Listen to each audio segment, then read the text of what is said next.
React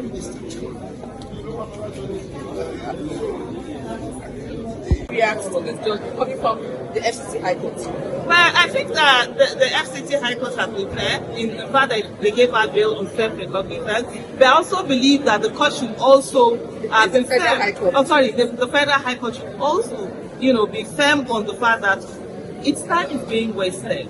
You look at it, this is a case of federal intimidation being allowed to happen. The other day, literally almost similar case was filed at another court that where it had. And it goes to show that there is institutions that are allowing themselves to be used as tool of oppression. The one thing that we should worry all of us is the fact that the case that had to do with fighting for justice, for someone's justice, where injustice has happened, was postponed. But the ones where oppression is supposed to go on were allowed to happen. But as we see, it's what it's supposed to be. Let them be, giving her bail of self-recognition, where I expect the court to even strike it out, and not only that, to call on the federal government that we have so many things that are happening in the country, and it does not have the time, the resources to be wasted on the fact that there are two senators who have problems with each other. They're big enough to take care of themselves. There are a lot of people on Nigerian masses who do not have anyone speaking for them. There are a lot of cases out there that people have been willing to appear before the court. They haven't appeared before,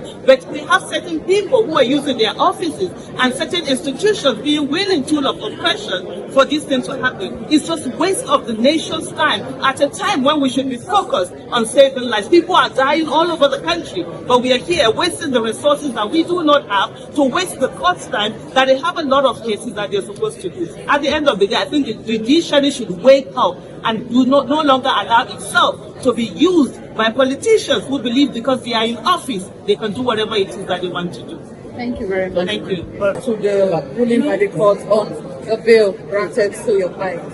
Okay, today the federal government of Nigeria has arraigned Senator Natasha Akpoti on the second charge before the Federal High Court, Abuja. The charge was read to her, she pleaded not guilty to the charge, and the team of lawyers led by Professor Taro removed the motion for her bail and pleaded with the court to grant her bail on self-recognition on the fact, on the ground that she is a serving senator of the Federal Republic of Nigeria, still sitting.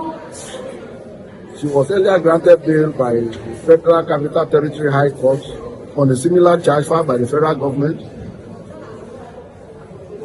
and the prosecution did not oppose this application, and the court graciously granted Senator Natasha Akpoti-Uduaghan bail on self-recognition, having regard to the fact that she is a serving senator of the Federal Republic of Nigeria. And the matter was adjourned to 22nd day of September 2025 for hearing of the charge. I'd like to ask the offense.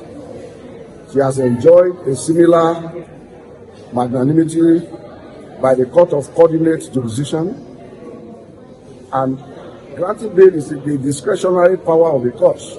So whether you oppose or not, if the court is mindful of granting the defendant bail, the court will grant. If the court is convinced that the defendant will attend court session to face a trial, the court will, and that's exactly this court takes on. So it's not strange. Rather, it's in tune with the law. All right. Thank you very much, sir.